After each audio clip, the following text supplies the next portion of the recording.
नमस्कार दोस्तों, वर्मा जी Bundi YouTube channel में आपका दिल से स्वागत है। दोस्तों, इस कहानी में एक बार एक आयुर्वेदिक गुरु जी के पास एक लड़का आता है और वह उन गुरु से कहता है कि है गुरुवर, मेरा पाचन तंत्र सही नहीं रहता है। मैं जो कुछ भी खाता हूं वह मुझे हजम नहीं होता है। इसकी वजह से मुझे गैस की समस्या बनी रहती है।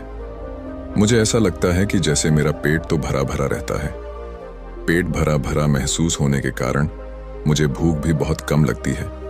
मेरे चेहरे पर दाग धब्बे रहते हैं। मुझे कब्ज की समस्या रहती है और मेरा पेट खुलकर साफ भी नहीं हो। पता है गुरुदेव, मैं इसके लिए बहुत सारी दवाइयां ली है, लेकिन फिर भी मुझे कोई आराम नहीं मिलता। इसलिए गुरुदेव, आप मेरी समस्या का हाल मुझे बताएं। इसके बाद गुरु उसे लड़के को कहते हैं कि जो भी तुमने मुझे अपनी समस्या बताई है वह सब तुम्हारे खाने के ना पचने के कारण हुई है। इसीलिए तुम यह समझो कि तुम्हें अपने खाने को पचाने के लिए करना क्या होगा और वह क्या उपाय है जो तुम्हें करने होंगे ताकि तुम्हारा पाचन तंत्र जो है वह मजबूत बना सके। और मैं तुम्हें आज 5 ऐसी आयुर्वेदिक औषधियां भी बताऊंगा जिनका उपयोग करने से तुम्हारा पाचन तंत्र मजबूत हो जाएगा और तुम्हारे खाने का कण कण बचेगा। फिर वह गुरु उसे लड़के किसे कहते हैं कि सबसे पहले तुम यह समझ लो कि पाचन तंत्र में खराबी होने का सबसे बड़ा कारण जो है हुआ है पेट की सदन। जब तुम्हारे पेट में खाना जाता है और वह ठीक से नहीं पचता है तो फिर वह सड़ता है। और आपके पेट की समस्याओं का सबसे बड़ा कारण भी यही है। जब खाना पेट में जाकर बचने की जगह चढ़ता है तो इसे ही आपको गैस की समस्या, एसिडिटी, भारीपन की समस्या होती है और आपको भूख लगा कम हो जाती है। इसके बाद गुरुजी कहते हैं कि अब सवाल यह उठता है कि आखिर खाना पचाने की जगह क्यों सड़ता है। तो इसका कारण है आपकी मंद अग्नि। देखो, ध्यान से सुनो बेटा, आपके पेट में एक अग्नि होती है जिसे जठर अग्नि कहते हैं। जब आपका खाना पेट में जाता है तो यह अग्नि उसे खाने को बचाने का काम करती है। जब यह अग्नि धीमी हो जाती है तो आपका खाना पचाने की जगह चढ़ता रहता है। अब यह अग्नि जो है वह मंद क्यों होती है, तो इसको समझने के लिए आपको आयुर्वेद के कर नियमों को समझ लेना बहुत जरूरी है। अगर इन 4 नियम के हिसाब से आप अपने जीवन शैली और अपने खान पान में परिवर्तन कर लेते हैं तो आपके पाचन की समस्याओं में से पेट की समस्याओं का हाल तो हो ही जाएगा। चाहे फिर आपको कॉन्स्टिपेशन की समस्या हो, लूज मोशन की समस्या हो या फिर कोई भी पेट से संबंधित विकार हो। वह गुरु उसे लड़के को पहला नियम बताते हुए कहते हैं, अशुद्ध आहार। हमारे आयुर्वेद में कहा गया है कि आप भोजन को पकाने के 3 घंटे के अंदर अंदर उसे खा ले और ज्यादा से आप 5 घंटे के अंदर उसे खा ले। लेकिन अगर भोजन को पकाए गए हुए 5 घंटे से ज्यादा हो गया है तो आप उसे खाने को ना खाएं, क्योंकि ऐसा भोजन जठर अग्नि पर दबाव डालता है जिसको पहचाने थोड़ा सा मुश्किल हो जाता है। और आप बाजार से डिब्बा बंद चीज लेकर आते हैं। उनको कहते हैं वह चीज तो कई महीना और कई सालों पुरानी होती है और आप उन्हें बड़े मजे सीखते हैं। 3 से 5 घंटे के बाद का खाना खाना भी हानिकारक होता है। हुआ खाना भी खाने के लायक नहीं होता है। और आप 1 साल पुरानी, 2 साल पुरानी चीज जो देबों में बंद होती है उन्हें बड़े चाव से कहते हैं। क्या वह चीज आपके शरीर पर गलत प्रभाव नहीं डालते हैं? डिब्बा बंद चीजों में केमिकल डाले जाते हैं। वह केमिकल इन चीजों को वैधता तो बढ़ा देती है लेकिन आपके स्वास्थ्य पर बहुत बुरा असर डालते हैं। और दूसरी ओर जंक फूड, फास्ट फूड जैसे पिज्जा, चाउमीन आदि स्वाद के चक्कर में आप खाते हैं। मीठी मीठी मिठाइयां खाते हैं। इनको भी आपको त्यागना होगा। आपकी जठर अग्नि की एक सीमित मात्रा होती है कि वह इस तरह का भजन और इतना ही भोजन पचा सकती है। जब आप अपने पाचन तंत्र पर ज्यादा दबाव डालते हैं तो आपको मंद अग्नि की समस्या हो जाती है। फिर इसके बाद आप जो भी कहते हैं वह बचने की जगह सड़ता है। फिर गुरु उसे लड़के को दूसरा नियम बताते हुए कहते हैं कि भजन सीमित मात्रा में ग्रहण करें। आप चाहे कितना ही अच्छा भोजन क्यों ना करें, आप चाहे सात्विक भोजन ही क्यों ना करते हो, लेकिन ध्यान रहे, जीतना जरूरी। अच्छा भजन करना होता है, उतना ही जरूरी यह भी जानना होता है कि हमारे भोजन करने की सही मात्रा क्या है। करने का मतलब है कि ज्यादा भोजन भी आपको नुकसान कर सकता है, और फिर चाहे वह कितना ही अच्छा भोजन क्यों ना हो। इसको समझने के लिए आप इस उदाहरण से समझे। जैसे आप अग्नि में थोड़ा थोड़ा घी डालते हैं तो अग्नि जलती रहती है। लेकिन वहीं पर अगर आप उसमें एकदम से बहुत सारा घी डाल दें तो क्या अग्नि लेगी? नहीं, ज्यादा घी डालने से, एकदम ज्यादा घी डालने से वह अग्नि बुझ जाएगी। वैसे ही अगर आप ज्यादा भोजन ग्रहण करेंगे तो इससे आपके पाचन तंत्र पर बहुत ही बुरा असर पड़ेगा। आपका पाचन तंत्र उसे पचा नहीं पाएगा और वह खाना जाकर आपके पेट में चढ़ता रहेगा। फिर वह गुरु उसे लड़के को तीसरा नियम बताते हुए कहते हैं, सही भोजन और सही मात्रा में भोजन खाने के साथ साथ यह भी जानना जरूरी है कि भोजन को खाने का सही समय क्या है। आप सुबह के समय नष्ट खाएं, जिसमें आप फल सब्जियां आदि खा सकते हैं या फिर आप जूस पी सकते हैं। इसके बाद दोपहर में आप खाना खा सकते हैं। उसका सही समय 12 से 1 मिनट के बीच होता है। इसके बाद आपको शाम का खाना जो है वह थोड़ा जल्दी खाना होगा, जैसे कि आप शाम का खाना 6 से 7 बजे के बीच खा लेना। और शाम का खाना खाना आपको बिल्कुल हल्का खाना चाहिए, मगर लोग शाम को खाना एक तो देर से भी कहते हैं और दूसरा हल्का भोजन खाने की जगह भारी भोजन खाते हैं, फिर सीधा सोने चले जाते हैं, जिससे पाचन तंत्र मंद हो जाता है और खाना पचने की जगह सब नहीं लगता है। इसीलिए शाम का खाना शाम ढलते ही खा लेना चाहिए और खाना खाते ही बिस्तर नहीं पकड़ता चाहिए। फिर वह गुरु उसे लड़के को चौथा नियम बताते हुए कहते हैं कि पर्याप्त मात्रा में पानी पीना भी आपके पाचन तंत्र को मजबूत करता है। अगर आप पर्याप्त मात्रा में पानी नहीं पिएंगे तो आपको कब्ज की समस्या होगी और आपका पेट खुलकर साफ नहीं होगा। और अगर पेट साफ नहीं होगा तो जो खाना आप कहेंगे वह आपके पेट में पड़ा पड़ा सड़ता रहेगा। पानी आपके खाने को गलाता है, जिसे खाने को पचाने में आसानी होती है और आपका पाचन तंत्र मजबूत बनता है। वह गुरु उसे लड़के को कहते हैं कि बेटा, इसके अलावा भी बहुत सारे ऐसे कारण हैं जो आपके पाचन तंत्र को कमजोर बनाते हैं, जैसे कि ज्यादा चिंता करना, धूम्रपान करना और शराब पीना। जीवन शैली, अगर आप इन चीजों पर ध्यान देंगे और अपनी आदतों को सुधरे तो आपका पाचन तंत्र जो है वह छोटा ही सही हो जाएगा।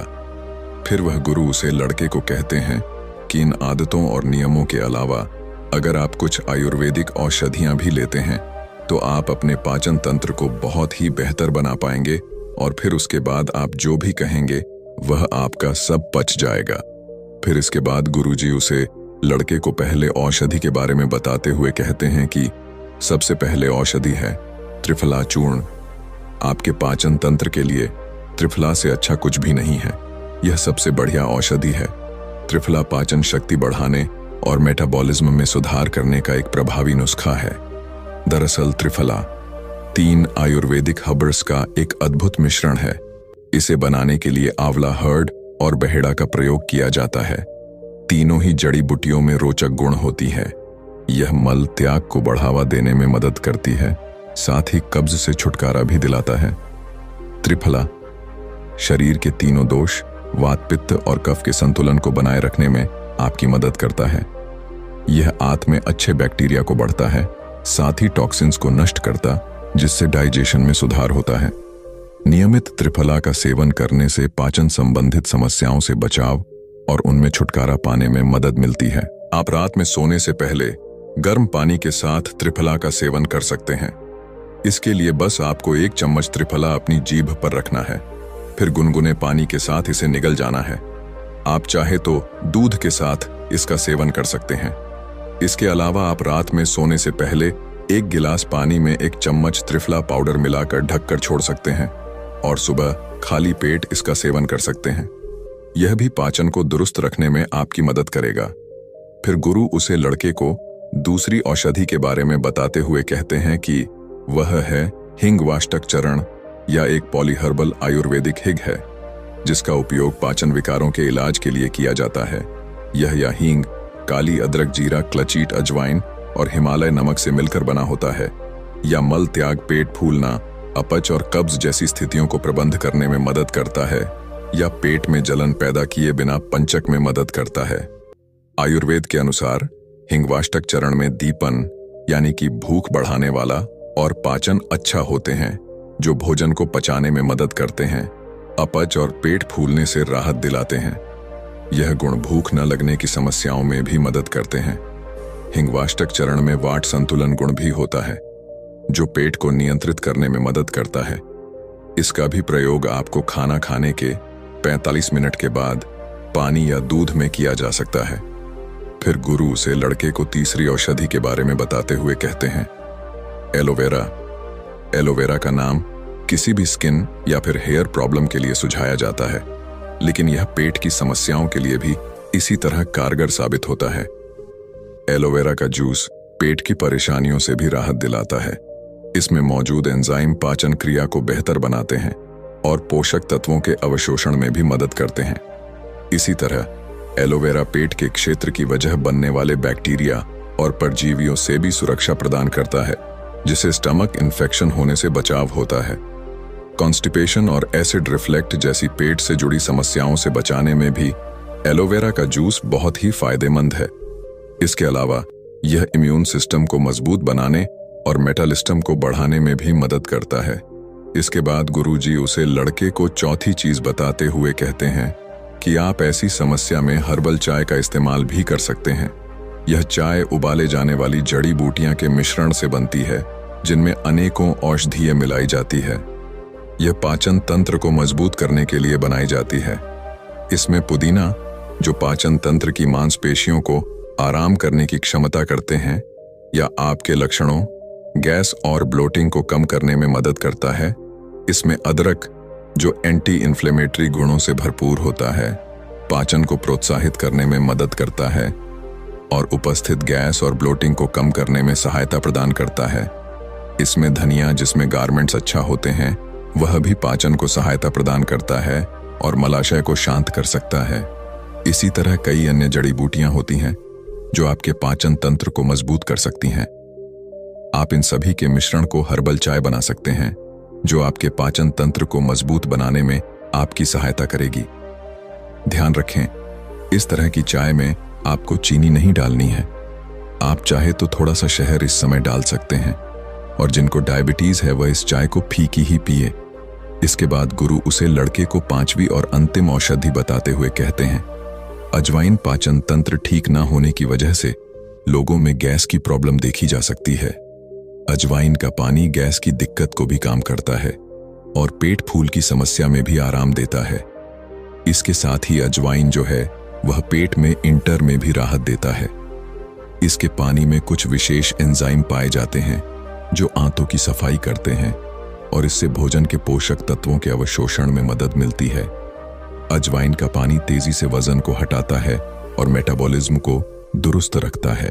अगर आपका कोलेस्ट्रॉल लेवल बढ़ता रहता है या फिर घटता रहता है तो यह उसे भी कंट्रोल करता है। इसके बाद वह गुरु उसे लड़के से कहते हैं कि बेटा, आप इन 5 औषधीय में से कोई भी एक औषधि इस्तेमाल कर सकते हैं और आप अपने जीवन शैली में जो मैंने तुम्हें नियम बताएं उनका अनुसरण करके तुम अपने पाचन तंत्र को बहुत ही जल्दी मजबूत बना सकते हैं। तो दोस्तों, उम्मीद करता हूं आपको इस कहानी से जरूर बहुत कुछ सीखने को मिला होगा।